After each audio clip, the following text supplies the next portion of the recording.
নমস্কার, সবাই কেমন আছেন? আমার ব্লগে সবাইকে স্বাগত জানাই।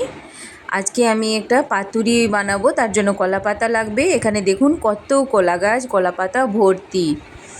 আমি কয়েকটা পাতা কেটে নিব। গ্রামের বাড়িতে এসেছি, এখানে মানে পাতুরি বানাবো, তার জন্য কলা পাতা লাগবে। তো কেটে নিয়েছি কলা পাতা, দেখুন সবুজে ভরা কি সুন্দর। কলা পাতাটাকে ভালো করে ধুয়ে নিয়েছি। এইবারে ছোট ছোট করে কয়েকটা কেটে নিব।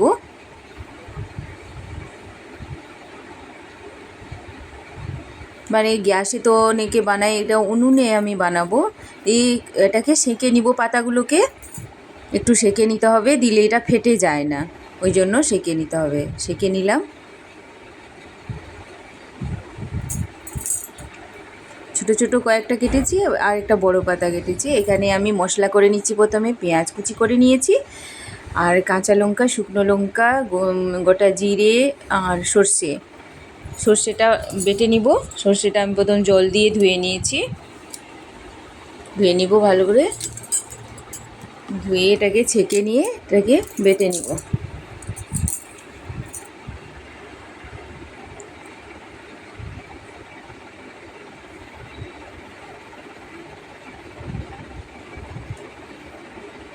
এখানে তো শিলে মশলা বাটা হয়, আর সর্ষে বেটে নিলাম। এবারে পেঁয়াজ, কাঁচা লঙ্কা, শুকনো লঙ্কা আর গোটা জিরে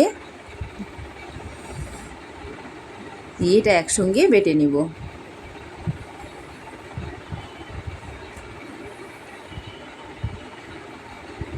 কাতলা মাছের তরকারি বানানো হয়েছে, কয়েকটা পিস ছিল, তো ওটা আমি পাতুরি বানাবো। বাটা হয়ে গেছে, ওগুলো তুলে নিচ্ছি মশলাটা। তারপরে একটা বাটিতে আমি মাছগুলো প্রথমে নিয়ে নিচ্ছি। এখানে আমি 6 পিস মাছ নিয়েছি।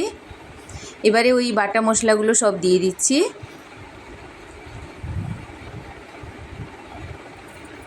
লবণ পরিমাণ মতন দিচ্ছি, হলুদ দিচ্ছি, আর দিচ্ছি 2 চামচ মতন সর্ষের তেল দিয়ে ভালো করে মাখিয়ে নেব। দিয়ে অল্প করে একটু জল দিয়ে দিব।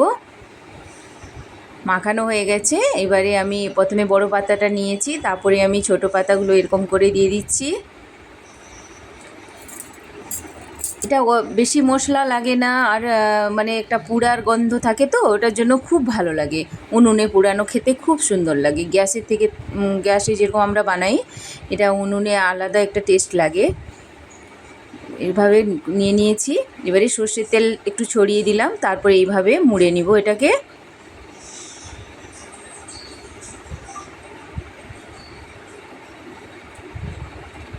এইভাবে মুড়ে নিচ্ছি। তারপরে আমি ওই কলা গাছের একটা মানে ছাল মতন থাকে, ওটা এনেছি। ওটাতে মুড়ে দিলে ওটা তাড়াতাড়ি পুড়ে না। এই দেখুন, ওটাকে এরকমভাবে বেঁধে দিব। আরেকটা এই পাশ দিয়ে বেঁধে দিচ্ছি। উনুনে রান্না হয়ে গেছে, তো আঁচটা এখন মানে গরম আছে উনুনটা, তো এখনই আমি ওটাকে উনুনেই পুড়াবো। এটা আপনারা ট্রাই করে দেখবেন, খুবই ভালো লাগবে, আর খুবই বানাতে খুবই সহজ। এটা মুড়ে নিয়েছি। এইবারে উনুনে আমি এটাকে একটু ইয়ে করে গর্ত মতন করে এটা দিয়ে দিলাম, দিয়ে এটা ঢাকা দিয়ে দিচ্ছি। দিয়ে এটা 30 মিনিট মতন ছিল। এবারে পোড়া পোড়া একটু গন্ধ বেরোলেই হয়ে গেছে, বুঝতে হবে। এবারে আমি এটাকে নামিয়ে নিচ্ছি। গরম গরম ভাতের সঙ্গে এটা এত ভালো লাগে, আমি বলে বোঝাতে পারবো না। আপনারা এটা বানিয়ে দেখবেন, খুব ভালো লাগবে খেতে। আমার ভিডিওটা যদি ভালো লাগে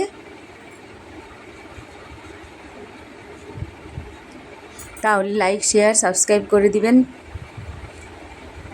সত্যি আপনারা একবার ট্রাই করবেন, আর কমেন্টে আমাকে অবশ্যই জানাবেন কেমন লাগলো।